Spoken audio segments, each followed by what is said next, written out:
তো গাইস আমি দীপ, তোমরা দেখছো রোস্ট লেজেন্ড দীপ চ্যালেঞ্জ। তো আজকের ভিডিও কিছু ছাবড়ি কন্টেন্টেন্ট থিয়েটারদের নিয়ে। তো বেশি বাকচুদি না করে আজকের ভিডিও স্টার্ট।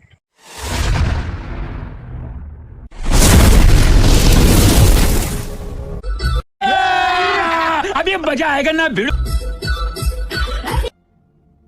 कहाँ से आते हैं?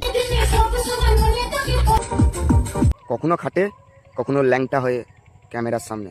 তো এদের মতন খানকিদের কি করতে হবে জানো গাইস? গাড়ে না বাস দিতে হবে। যারা কন্টেন্টের নামে কলঙ্ক গাইস, ল্যাংটা হয়ে বেরিয়ে আসে ভিডিওর। यही नहीं, अभी और सुनिए।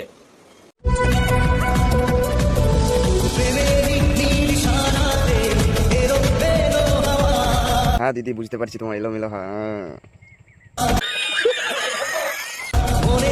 प्यारी समझ गई। আজ বাড়িতে খাসির মাংস হয়েছিল, বাবার পাশে একটু বসেছিলাম यही नहीं, अभी और सुनिए।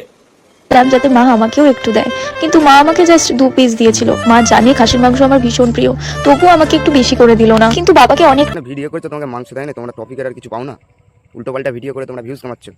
মাংস দিয়েছিল, আমার कहाँ से आते हैं? দেখে খুব খারাপ লাগছিল। শোনা গো, আমার খুব কষ্ট হচ্ছে বলো। দিদিমা বলেছে তোর ধনে পোকা। দিদি আমার ধনে পোকা না, তোমার গুদে পোকা, বুঝলে? হ্যাঁ খান কি দিদিমা यही नहीं, अभी और सुनिए। বলেছে তোর ধনে পোকা। পোকাটা দেখ না খুলে যায় রে দেখা, বলছি লজ্জা লাগে না তোদের এমন ভিডিও করতে?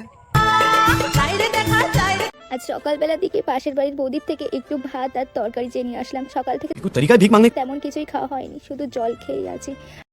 সো গাইস দেখো, ওই খেয়ে খেয়ে মোটা হয়ে যাচ্ছে আর বলছে কিনা আমি পাশের বাড়ি দিয়ে ভাত নিয়ে এসেছি আমি খাবো। গাইস এরা ভিউজ পাওয়ার জন্য কি না কি করে, তোমরা এদের সাপোর্ট করছো বলে এরা আজকে এই জায়গায় আসতে পেরেছে। ওই জন্যই বলছি গাইস, এদের মতন মেয়েদের সাপোর্ট করো না, তোমরা ওর ভিডিও স্কিপ করে দেবে। আর পাশের বাড়ির কাকিমা আমাকে যেভাবে অপমান করেছে, বলছি লজ্জা লাগে না তোদের এমন ভিডিও করতে? কারোর কাছে ভাত চেয়ে তো এখন আমার লজ্জা লাগে।